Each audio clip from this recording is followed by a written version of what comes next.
आज से 10 दिन बाद शुरू होने वाला है इंडिया का त्योहार और पहली ही मैच है चेन्नई वर्सेस आरसीबी। अब चेन्नई के गढ़ में जाकर आरसीबी वाले कभी भी चेन्नई को हरा नहीं सकते। अब अगर आरसीबी वालों को चेपॉक के मैदान पर चेन्नई को हराना है तो बनाना पड़ेगा इतिहास, लेकिन इस इतिहास से पहले उसको सामना करना पड़ेगा इन 3 चुनौतियों का। तो आइए जानते हैं कौन सी वो 3 चुनौती जिसको पार करने के बाद ही आरसीबी वाले चेपॉक के मैदान पर चेन्नई सुपर किंग के सामने जीतकर इतिहास रच सकती है। तो पहली चुनौती है चेपॉक का मैदान। अब ये बात हर कोई जानता है कि अपने होम ग्राउंड पर हर टीम शेर होती है, लेकिन चेन्नई अपने होम ग्राउंड पर शेर नहीं लेकिन बब्बर शेर है, और इस बात का प्रमाण देती है चेपॉक के मैदान पर चेन्नई की विन रेट। चेपॉक के मैदान पर चेन्नई 17% मैच जीतती है, यानी कि 10 मैचों में से 4 मैच चेन्नई सुपर किंग जीतती है। और अगर मैं बात करूँ चेन्नई और आरसीबी के पर्सनल आंकड़े की कि चेपॉक के मैदान पर ये दोनों टीम कितने बार आमने सामने आई है, तो टोटल 10 बार आमने सामने आई है, जिसमें से सिर्फ एक ही बार आरसीबी वाले चेपॉक के मैदान पर चेन्नई के सामने जीत पाए हैं। चेपॉक के मैदान पर आरसीबी को 9 बार मात देने वाली चेन्नई सुपर किंग को चेपॉक के मैदान पर हराना आरसीबी वालों के लिए बहुत ही मुश्किल रहने वाला है, क्योंकि आरसीबी वाले सिर्फ 2008 की यानी कि पहली आईपीएल सीजन के अंदर ही चेपॉक के मैदान पर चेन्नई सुपर किंग को हराने में कामयाब हुई थी।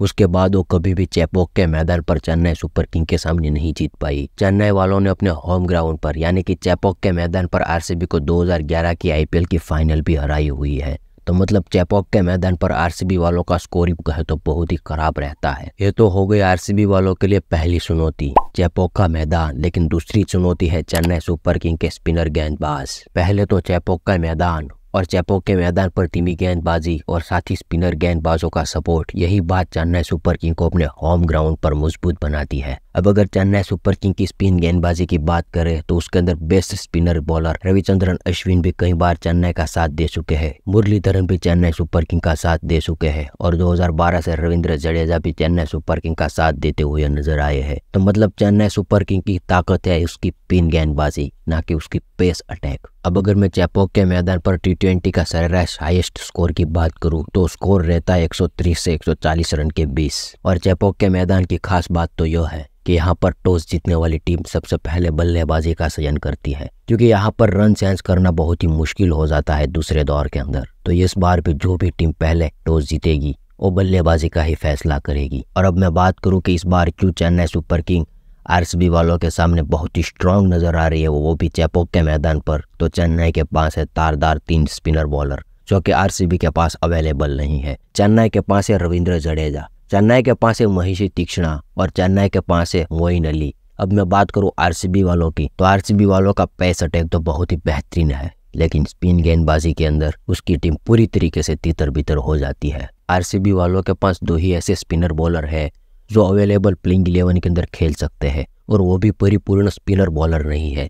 एक है मैक्सवेल जो कि ऑलराउंडर है, दूसरा है करण शर्मा जो कि स्पिनर गेंदबाज तो खास नहीं है लेकिन एक ऑलराउंडर की भूमिका निभा लेते हैं। तो अब यही 2 अवेलेबल ऑप्शन होने की वजह से ना तो स्पिन गेंदबाजी के चलते वो चेन्नई वालों की बल्लेबाजी को तितर बितर कर सकते हैं, और ना ही चेन्नई के स्पिनर बॉलरों के साथ कंपटीशन कर सकते हैं। लेकिन खैर अब मैं बात करता हूँ आखिरी वजह की, तो आखिरी वजह है खिलाड़ियों का करंट फॉर्म। अब क्रिकेट प्रेमी को बताने की जरूरत नहीं है कि क्रिकेट के मैदान पर खिलाड़ियों का फॉर्म कितना इंपॉर्टेंट होता है। अगर खिलाड़ी का फॉर्म है तो ही वो मैच के अंदर कुछ करने वाला है, वरना हमने विराट कोहली जैसे किंग को भी 1 साल तक लगातार डक पर आउट होते हुए देखा है।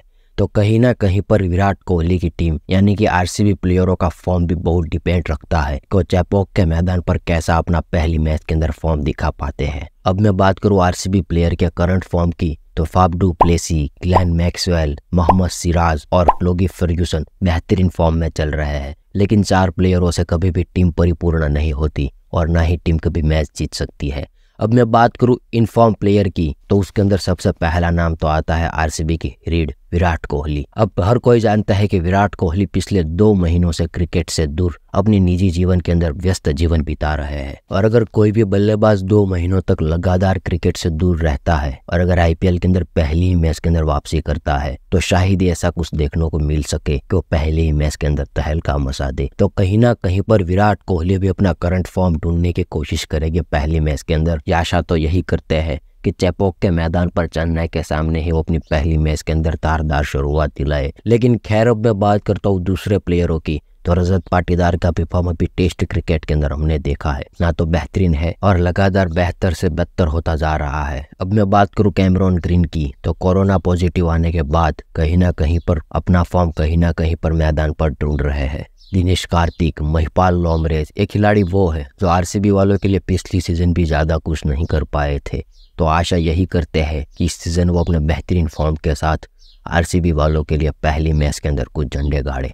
अब मैं बात करता हूँ चेन्नई वालों के प्लेयरों के फॉर्म की, तो अगर आप क्रिकेट लवर हो और क्रिकेट न्यूज़ के साथ रोज बने हुए हो तो आपको बताने की ज़रूरत नहीं है कि चेन्नई का हर प्लेयर आज के वक्त में बहुत ही बेहतरीन फॉर्म के साथ गुजर रहा है। वो फिर तुषार देशपांडे हो या शार्दुल ठाकुर हो या फिर रविंद्र जडेजा हो या फिर मोइन अली हो या फिर चेन्नई सुपर किंग का ओपनर राजेंद्र रविंद्र ही क्यों ना हो, चेन्नई का हर वो प्लेयर फॉर्म के अंदर है जिससे महेंद्र सिंह धोनी को उम्मीद है। तो कहीं ना कहीं पर खिलाड़ियों का फॉर्म भी पहली मैच के अंदर बहुत ही मैटर करने वाला है। लेकिन दोस्तों, अगर आपने अभी तक आरसीबी और चेन्नई सुपर किंग की प्लेइंग 11 के बारे में नहीं जाना तो यहाँ पर एक वीडियो दिख रही होगी, वहां पर जाइए और उन दोनों टीम की प्लेइंग 11 को जानिए और उसके बाद आप डिसाइड करिए कि पहली मैच कौन सी टीम जीत सकती है। मेरे हिसाब से आरसीबी वालों को पहली मैच जीतनी है, तो कहीं ना कहीं पर इन तीनों चुनौतियों को पार कर कर इतिहास रचना पड़ेगा। मिलते किसी और वीडियो में। यहाँ तक आए हो तो प्लीज सब्सक्राइब कर लेना।